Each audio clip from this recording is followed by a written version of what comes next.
Exploration. To boldly go where no kobold has gone before. Exploration is one of the main pillars in telling a story, in playing tabletop role-playing games, but it is the most underappreciated pillar of all three. Players may find it boring sometimes. You see a lot of other people saying that they just want to bring players to the action. So obviously, combat is the action. So if we're trying to get our players to the action, why do we say that that's the problem with exploration? Why is it that when there's role-playing, it's not really action, but there's some kind of engagement going on? The players have a goal. They need to persuade, they need to deceive, they need to intimidate, they need to figure out some way to continue the story. How can we do this for exploration? Exploration is the location of our story. So if it's at the core of our universe, why is it the most overlooked thing?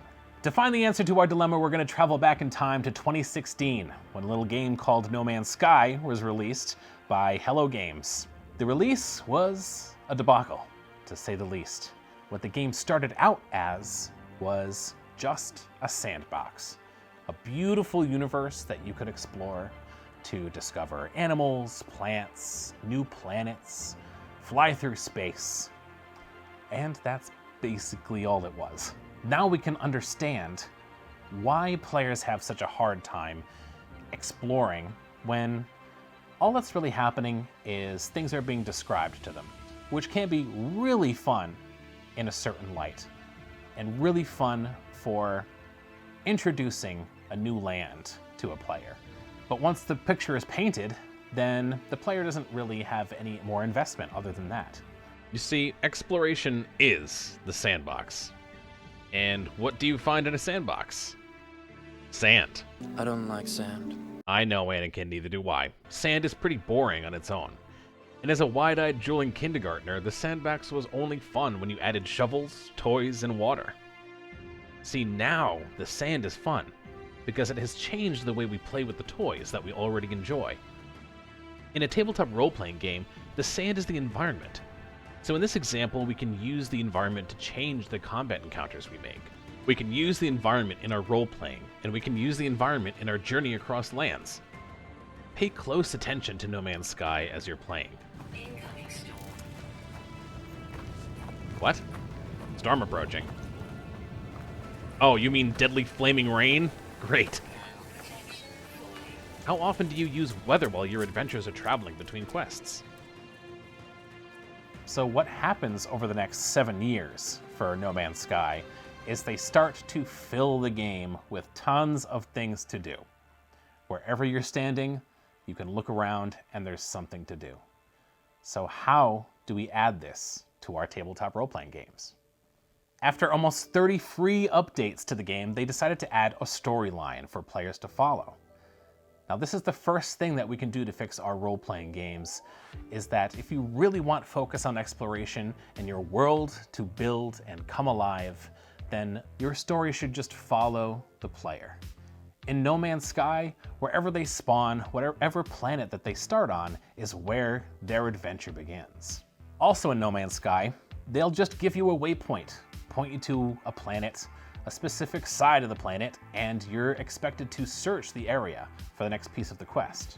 Now this could be very interesting for a role-playing game. We could just tell the party that there is a shambling mound that's been harassing the local town, and it's somewhere within the Briarwood Forest, and it's up to the party members to hunt it down, destroy it. Exploration will play a huge role in a quest like this, where they have to follow tracks, look for clues, and eventually hunt down their target. One of the first things I noticed while playing No Man's Sky in 2022 is that you could just stand on a planet and pulse out scanner range and find 100 things to do.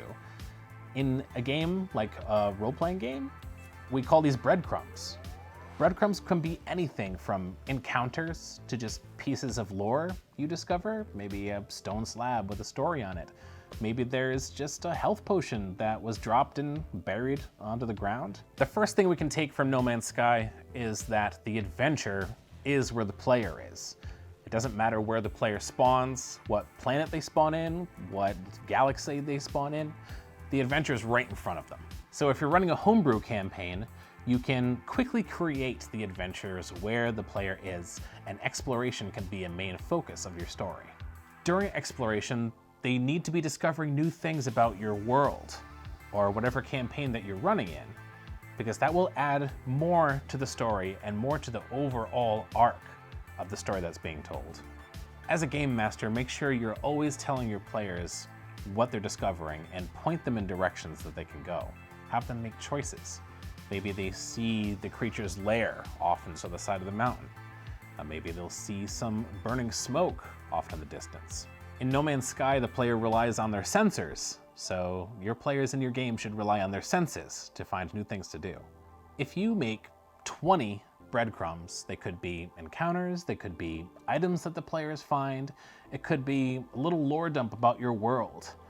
The players can discover them along their journey while they're exploring an area. One of the greatest things that can drive home exploration for your role-playing game are descriptions for the new biomes that your players enter.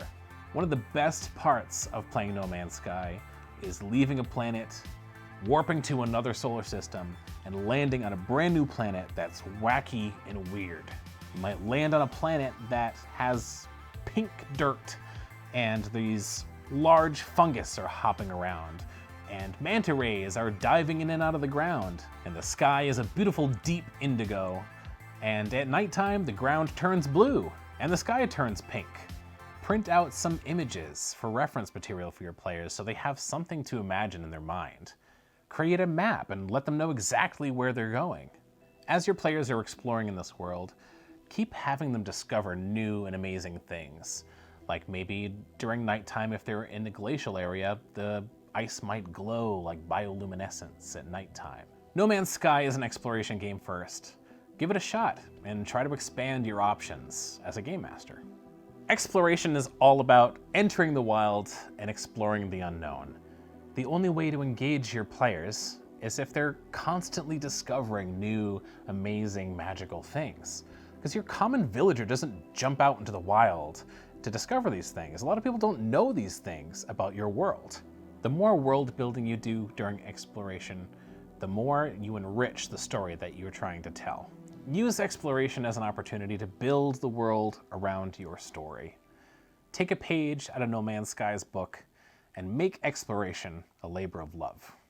Thanks for watching, folks. I'm Camo from Basic Liches. Don't forget to like this video and subscribe if you want to keep up with our content weekly.